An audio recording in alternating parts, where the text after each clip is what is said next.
Continue from the last part. By the time training was done, it was already 9 a.m. The men all went to their assigned posts. Landon decided to take Momo, Lucy, and Trey to the farmlands in the lower areas. Looking at the farms, he could roughly estimate that there were at least 300 farms. The whole place looked like one of those industrial plantations on Earth. There were 3 farmers on the land. When they saw Landon coming over, they rushed over to meet him halfway. "Good day, my lord," they replied with a hint of fear in their voices. "Good day to you all. I wonder if you guys can tell me about the land here? I was hoping that I might be of assistance to you all," Landon said while smiling. "My lord, may we ask who you are?"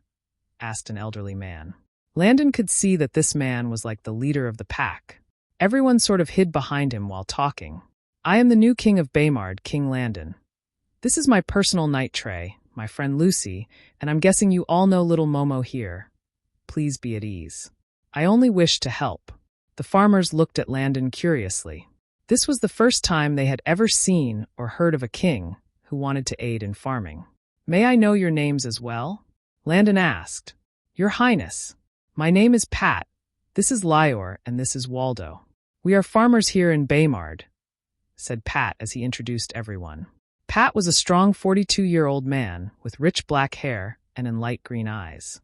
On the other hand, 37-year-old Lior had blonde hair with light brown eyes, and 36-year-old Waldo had ink black hair with dark brown eyes. "Your Highness, we have been farming in this land for more than 20 years now. The land is very barren. The growth of our crops are stunted and our yields are sparse," said Pat. Searching through his mind, he knew he had to determine the soil type in order to fix the problem. Don't worry. By tomorrow, I will give you the solution to the problem. Meet me here, same time tomorrow morning." Landon replied, "Yes, Your Highness." Although they agreed, they really didn't believe that he had a solution. After all, they had been farming all their lives while he had been living in luxury. Their fathers farmed on this land, and now they did too. Since they could remember, the land had always been barren. They chose to keep farming because they genuinely loved everything about it. It felt like an accomplishment seeing something they planted sprouting out of the ground.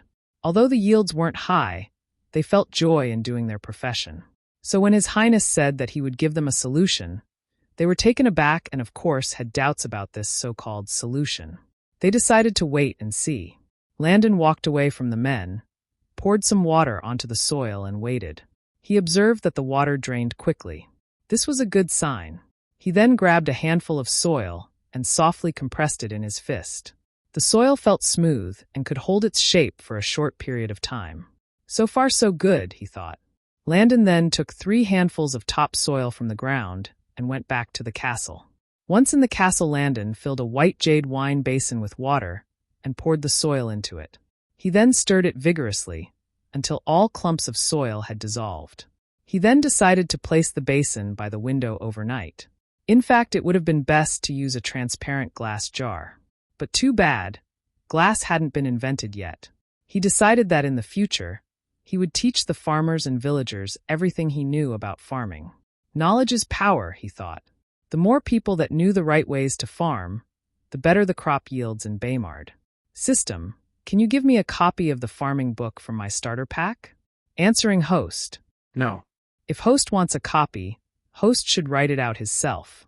The system replied, "Aren't you supposed to be an all-powerful and mighty technology system?" Landon grumbled.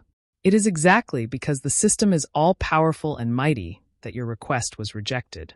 The system is not a photocopying machine, host." Landon was speechless. What a shameless system, he thought. So how can you help me then? Host can use the system's space-time capsules. Once host eats the capsule, host will be transported into the system's space. 1 hour in the outside world is equivalent to 5 days in the system's space. The system emotionlessly replied. Landon was excited. With this, he could write down the entire book in hours. "System, I want to use the space-time capsule," he said excitedly. Host does not have enough experience, technology, or bonus points to use the space-time capsule. Landon didn't know whether to laugh or cry. "Then why did you tell me about the capsule?" Landon asked, almost wishing he could kill the stupid system. The system thought it was the appropriate time to tell the host. Landon massaged the temples on his forehead, trying for calm down. How much time is contained in one capsule? And how many points do I need before I can use the capsule? Answering host. 1 capsule is equivalent to 1 hour in the real world. For host to buy a space capsule, host needs any of these points. 10 technology points, 5 experience points, or 2 bonus points, the system replied. Since I don't have any at the moment, what do I do? The system suggests that the host invents something, so as to get the bonus points. Landon's eyes lit up. That's it. I'll make a blackboard, he thought. The next day, after training, he went to his bedside window and observed the contents in the basin.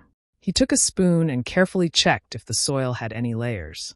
At the very bottom was sand, the middle layer had silt, and the top layer had clay. This was loamy soil. It was the perfect soil for agriculture.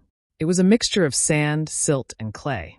If the problem wasn't with the soil itself, then there could only be one reason. Lack of nutrients and organic matter. Whitewood City. Standing by the castle walls of Whitewood Castle, a stillhouse could be seen looking over their city.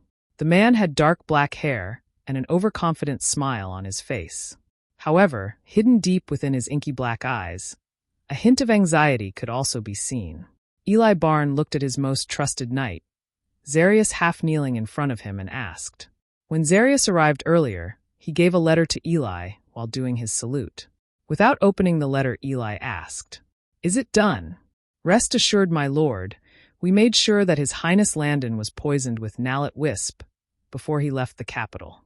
Zarius replied, Perfect. How long will it take for my trash of a brother to die? My lord, this poison is a slow, deadly one. There is no cure for this poison. It will kill him in 5 months' time. By then no one would even suspect my lord for His Highness Landon's death. I left no evidence, my lord. Ha ha ha ha ha ha ha. Good. Zarius, you have done well. That stupid brother of mine is the disgrace of my royal family. Even if they found out I did it, so what? Father wouldn't care much. Hi. He's already a dead man walking. After all, everyone would think he got killed fighting over food or something. He, Eli said while smiling and laughing. Zarius looked at his lord with a confused gaze. Why had his lord gone through all the trouble just to kill Landon Barn? Everyone knew he would die sooner or later, so why the rush? My lord, why kill him? Eli looked at Zarius and smirked. I need his land as a secret base for my knights. I plan to be king within the next year and a half. The sooner that bafflin of a brother dies, the better. As for father, he would never suspect me of anything.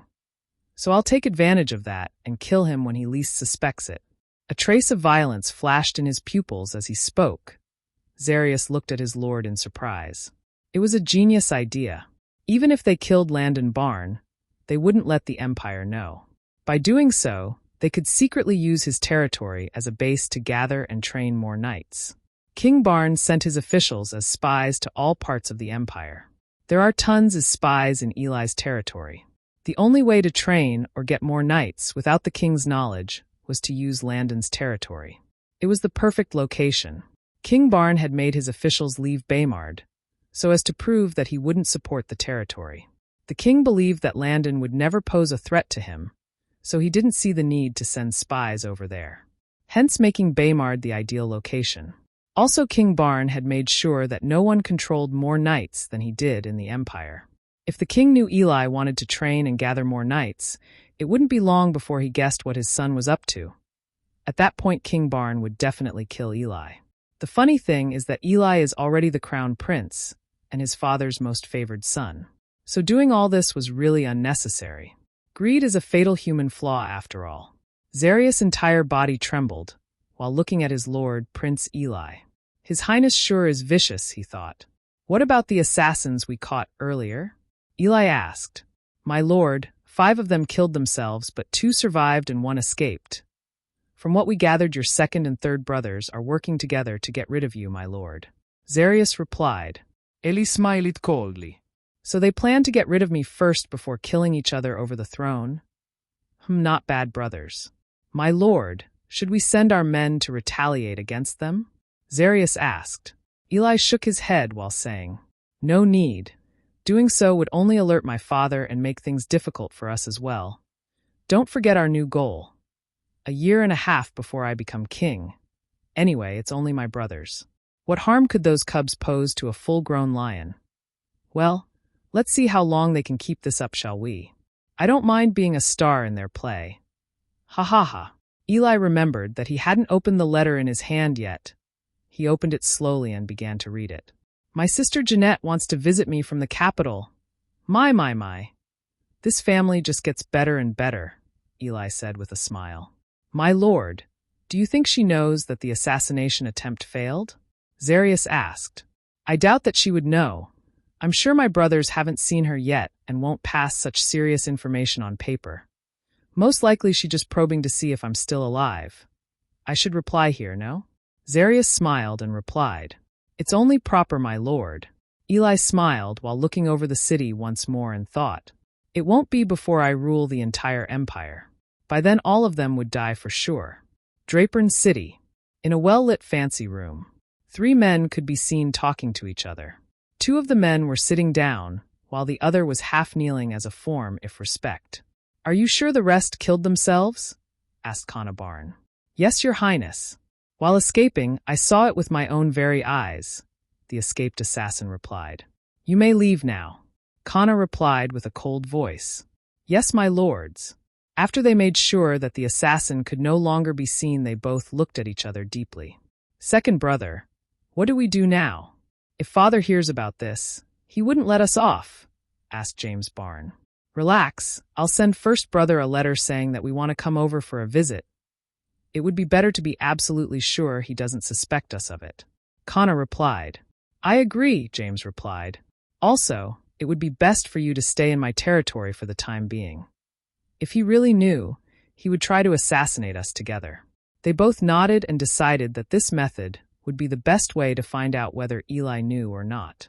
Landon looked at the tiny stone building in front of him.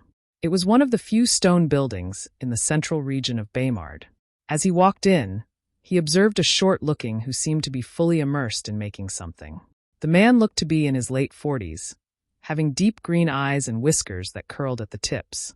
His overgrown beard and monobrow made him look like a dwarf fairy tale character. Landon decided to sit and wait for him to be done while observing the tiny workshop. There were also 6 other people at the back, who seemed to all be around the ages of 18 to 25. They were also fully submerged into their own works. Landon could tell that they were the old man's apprentices. Once the man was done, he looked up and was shocked to see that someone was sitting down waiting for him. He hurriedly wiped his hands on his apron and rushed towards Landon. Sorry, customer. I didn't see you there. I hope you didn't wait for long. I'm Tim Mayers, the owner of this workshop. How may I help you? The man said with a forced smile. Landon could tell that Tim was a kind-hearted man. He could easily see that Tim felt guilty for making him wait. It's all right. I didn't wait for long anyways. I'm here because I want you to aid me in making school supplies, Landon said with a welcoming smile. After observing that Landon was truly not angry, Tim visibly relaxed and had a genuine smile on his face. Are you talking about slate boards and slate pencils, sir? Yes, but I'm talking more about chalkboards. Tim was confused. He didn't know what chalkboards were.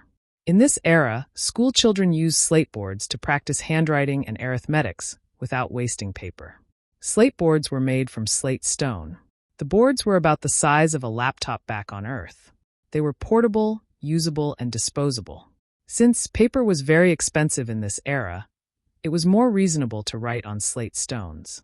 As for slate pencils, Landon really didn't need them as a plan to use chalk instead.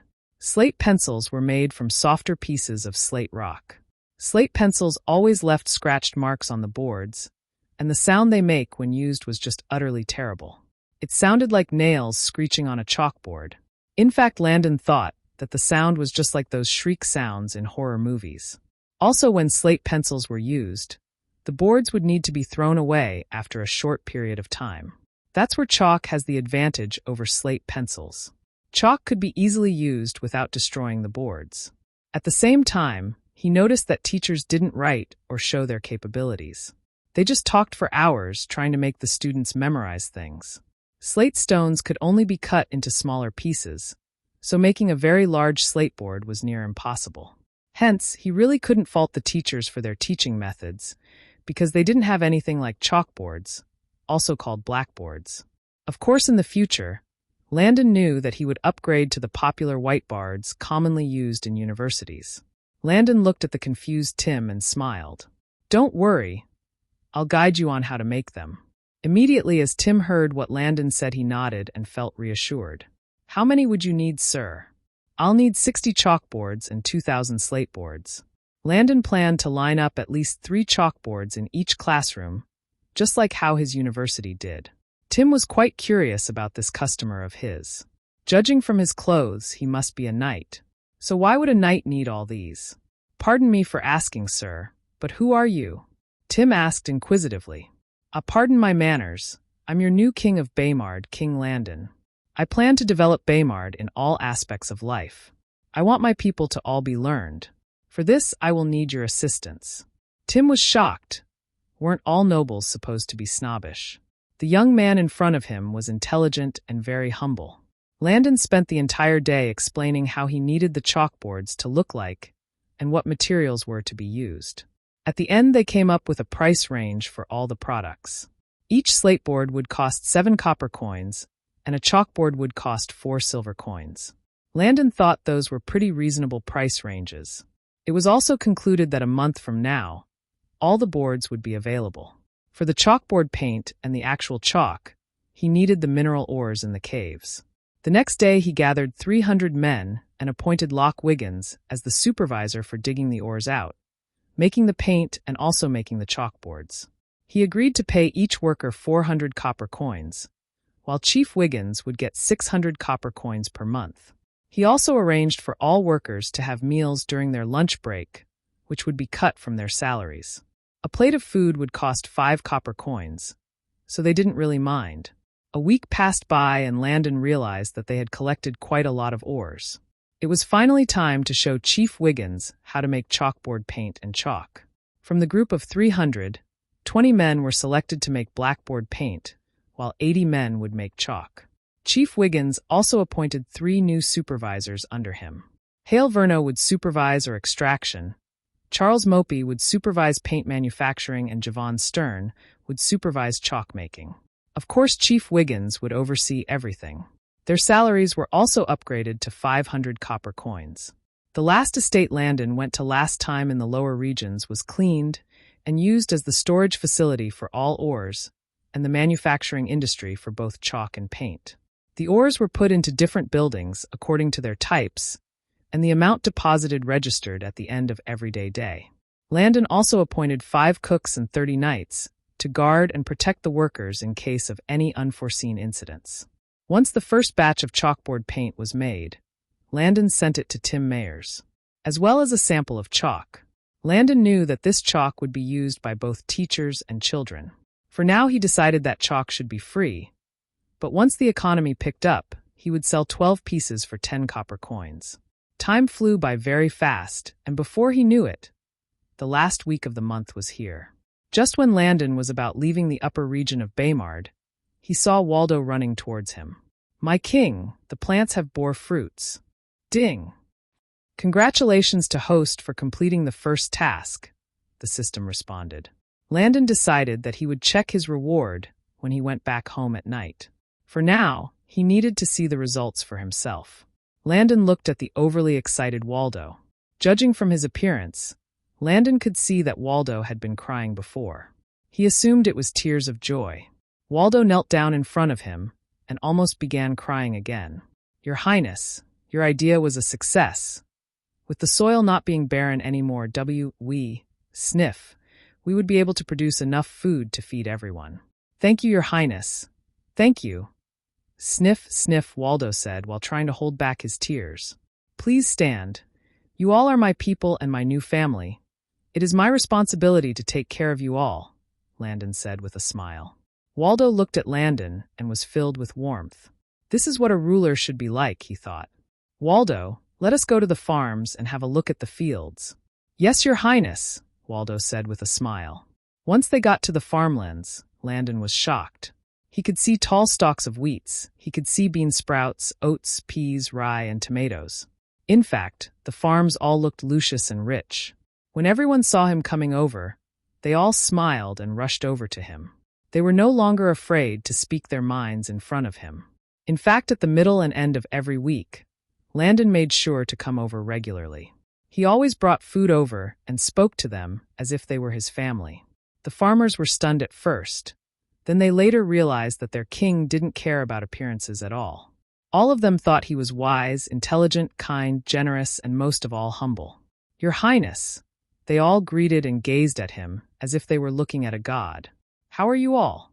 I heard that there are a lot of goodies from the farm this time. You all should make sure not to overwork yourselves. Taking care of one's health is the most important thing after all," Landon said while smiling. They all smiled in return and Lior stepped forward. "My king, your methods were amazing. I feel like a toddler who is learning farming for the first time," Lior said excitedly.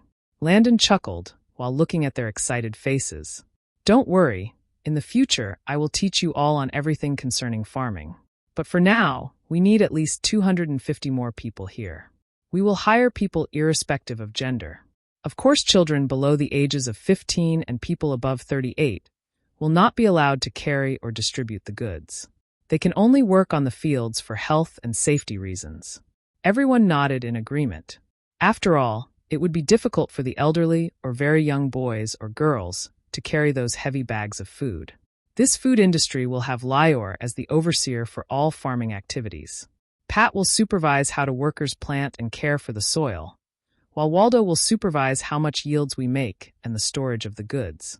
Pat will be in charge of 150 people, while Waldo will take on 100 people. Again, they all thought that was reasonable. At the end of the day, storage of all goods is to be kept in the second estate on the left of the fields, and the amount recorded. Also, Waldo, it would be your job to distribute the goods to the local stores in the central region.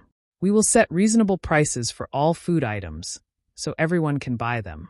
10 wagons will be assigned to the farming industry. Use the wagons to send the yields to the estate and the stores in the central region. "Yes, my king," Waldo replied proudly. "There will be also 5 cooks and 20 guards assigned for protecting you all and the fields. You all will also have your lunch breaks in the estate as well."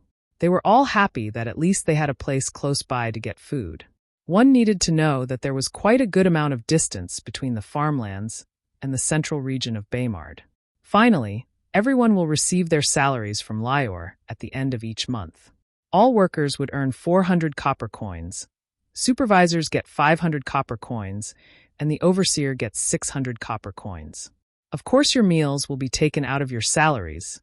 It would cost 5 copper coins a plate. Once more, they were truly shocked. All farmers in the empire were paid a measly 250 copper coins per month, but His Highness gave them so much more. They were beaming with joy and really felt grateful towards him. They swore in their hearts that they would work twice as hard and make the best of their new lives. Over the past few weeks, they've been hearing some of the miners brag about how grateful they were to His Highness. He gave them food, jobs, and made them feel safe and cared for. They felt like they would hold their heads up high once again. So what if he wasn't favored in the empire? He was kind and very trustworthy towards all of them.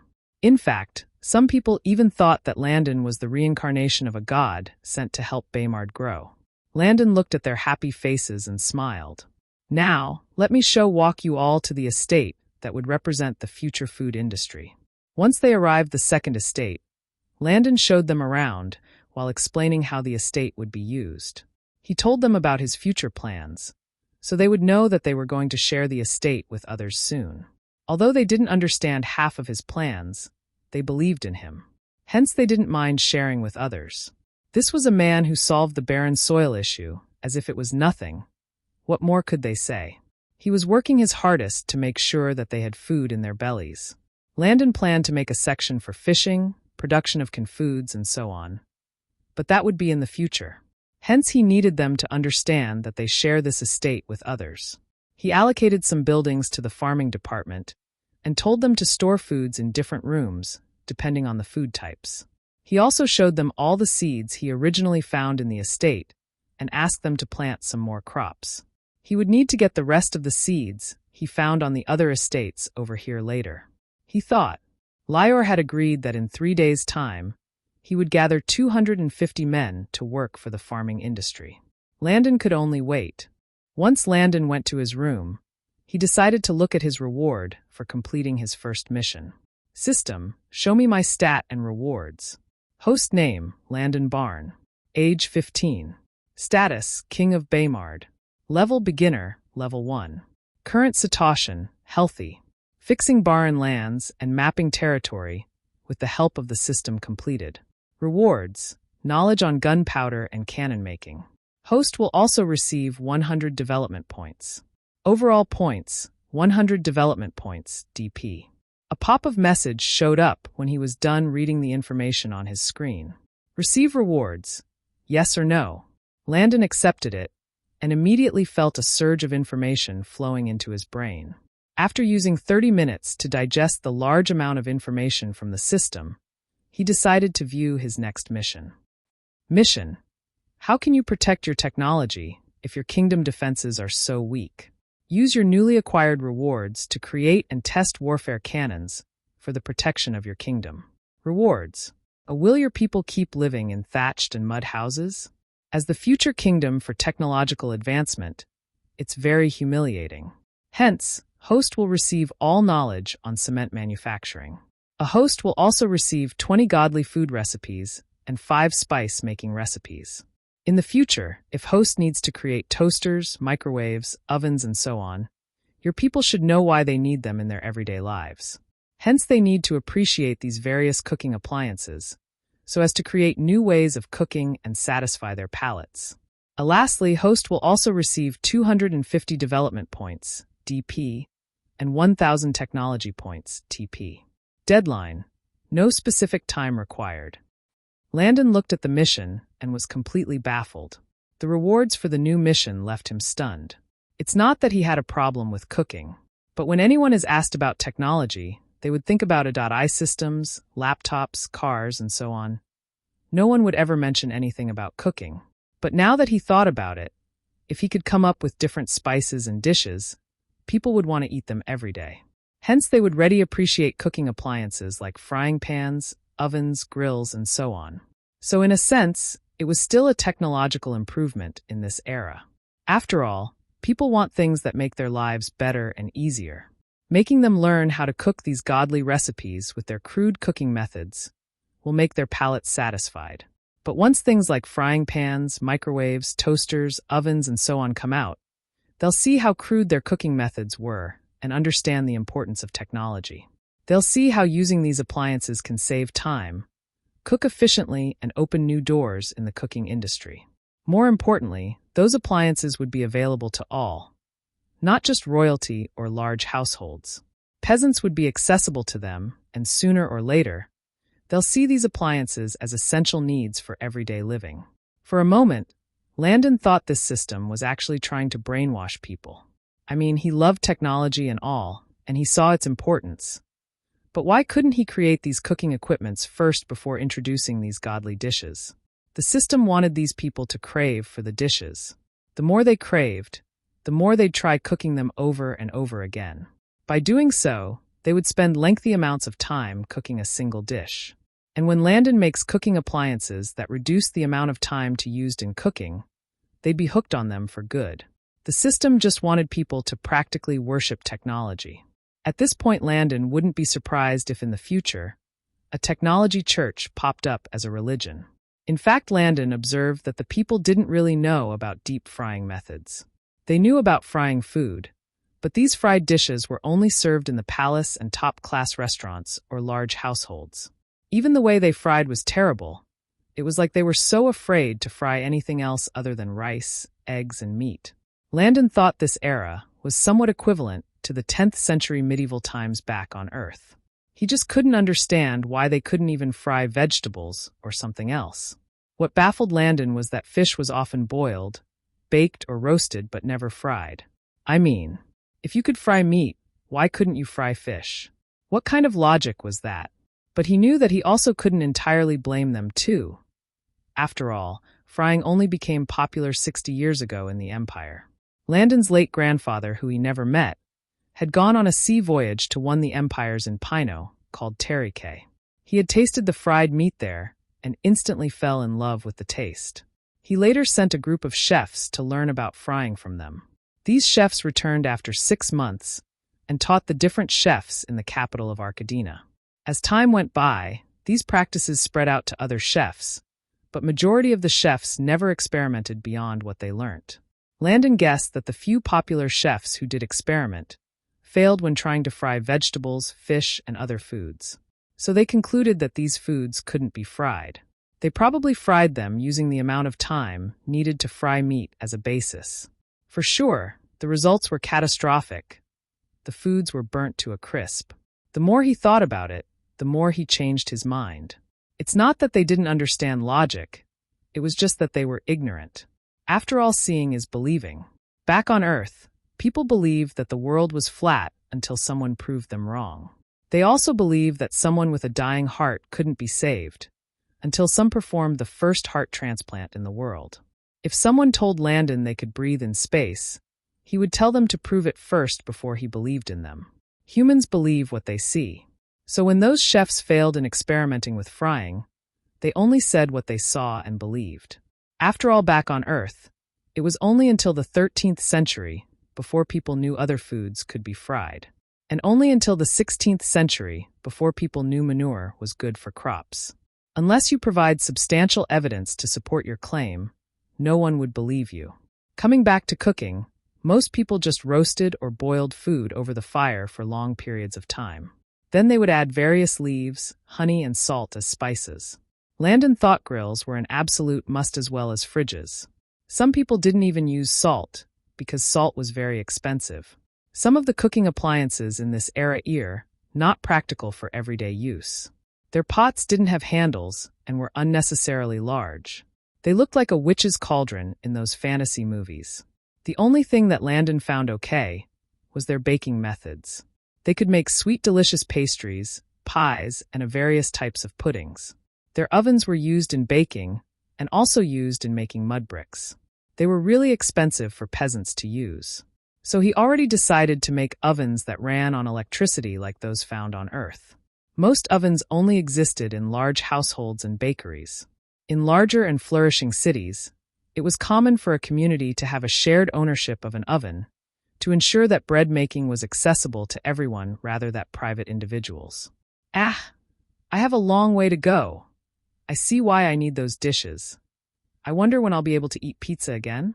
Landon thought as signed helplessly when he thought about the backwardness of this era. Just thinking about how much work he had to do in the future gave him a minor headache. Why couldn't he transmigrate into an era which was close to the 18th century on Earth or more? Truly tragic. Landon decided to sleep early, as he had to give the knights their first military test in the morning.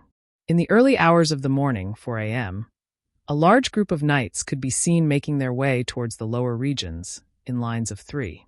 Looking at them, Landon couldn't believe how much they had improved by. Their muscles were bulging, and they had much more discipline and strength compared to their previous appearances. They all had upright postures, sturdy physiques, and unfaltering determination. Little Momo was the only one that didn't have that robust physique. After all, he was still a child. Nonetheless, he had all the other qualities instilled into him, so he wasn't very lacking as a soldier. He seemed more mature and had looked very confident for his age. As the group moved, their footsteps were so light that one would think they were assassins and not knights. Landon had taught them the importance of camouflage and giving the enemy the element of surprise. In this era, knights fought proudly and with honor, liked to show off their flashy moves to prove that they were powerful. They thought sneaking around was an act of cowardice and showed lack of strength. But Landon disagreed. In war, finding the easiest and safest way to eliminate your opponent while protecting your comrades showed true strength. The less casualties produced, the better. In fact, Landon had taught them how to set up booby traps and come up with different war strategies. He especially taught them how to knock someone out by hitting all their pressure points, especially the back of their necks. Since swords weren't allowed in the first phase of the exams, they would have to use their hands and their brains. Hence, he taught them basic martial arts and self-defense tactics. 2 weeks prior to the military exam, Landon had located 3 mini hills that were far away from the farmlands or any of the estates. Each hill was surrounded by trees and a lot of bushes, making it perfect for camouflage and traps. Some parts even had sand pits, while others had little streams that obviously led to the sea. It was perfect. Landon had given each team a mini hill as their base, and told them to build their own base wooden sheds and booby traps for the upcoming exam. Although he didn't tell them the nature of the exam, they immediately understood that each team would face each other in the upcoming exams. So they started preparing for the exam. Once they arrived, Landon looked at the men lined up in rows of 3 and was very pleased. They now looked and acted like the soldiers back on Earth. There will be 2 phases for the exam. Phase 1 will include strategy and enemy infiltration, while Phase 2 will be on swordsmanship. Today we will only focus on Phase 1, while tomorrow will be on Phase 2". Landon said. While he spoke, Commander Lucius and Butler Nathan placed boxes in front of each team. The boxes in front of you contain each team's headband, ropes, and flags. Josh's team will wear the red headbands, Mark's team would use the yellow headbands, and Gary's team will use the purple headbands. There are also 50 pieces of rope in each box for tying up prisoners. Each team should have 5 flags that have the same color as the team's headbands. Your headbands can be worn on your heads, wrists, arms, and even on your legs. Wear them anywhere you'd like. Now, put on your headbands. The team captains quickly carried their boxes and distributed each headpiece swiftly. Landon was impressed. The men didn't break up their lines and just waited for their team captains to give them the headbands. Some put them on their legs, others on their waist, arms, and so on. No one put them on their heads. Landon smirked. They were smart. These so-called headbands were just pieces of clothes cut from very old peasant clothes. Once Landon saw that they were done, he continued. Tonight each team should come up with its offensive and defensive sides. Your goal is to gather at least 1 enemy flag, or at least 50 enemy headbands. I will not give any advice or aid on how to hide your flags or engage in this battle. Do you all understand? They hurriedly gave a military salute and yelled out, "Sir, yes, sir." Good. During the battle, Commander Lucius and myself will be moving between each camps to observe you all from the shadows. And at the end of the exam, everyone will all be graded. Landon replied. Once they heard what Landon said, they were filled with more determination to prove themselves. Here are the rules for the battle. The use of weapons like swords or blades is prohibited. Only martial arts or self-defense tactics can be used to disarm your enemies. Finally, knocking your enemies out is also not allowed. They all listened carefully, as they didn't want to miss any major details. Those who lose their headbands will be considered as dead. If you are captured and your headband is taken from you, you are considered dead. If you lose your headband by accident, you will also be considered as dead. Once dead, you cannot and should not continue with the battle. Aiding your team after pronounced dead is a serious crime in today's battle. He looked at them and released a cold aura which made their spines shiver. Anyone who disobeys these rules will get a month worth of intense punishment at the end of the exam. You will also not rank up as a soldier for the time being. Hence, do not disobey orders. After all, dead men tell no tales and should not affect the battle in any way. Everyone felt as if the headbands given to them had the same worth as a mountain of gold. They secretly asked themselves whether the position they placed the headbands were secure enough and well hidden from their enemies. One more thing, the duration of the exam is 2 hours. Once the time is up, even if you haven't succeeded in the exam, you are all to assemble back here immediately. Failure to do so will also result in a weak punishment for all soldiers, irrespective of what team you belong to. They were shocked. So if someone in another team was late, then they too would get punished? In fact, Landon did this to ensure teamwork with his knights.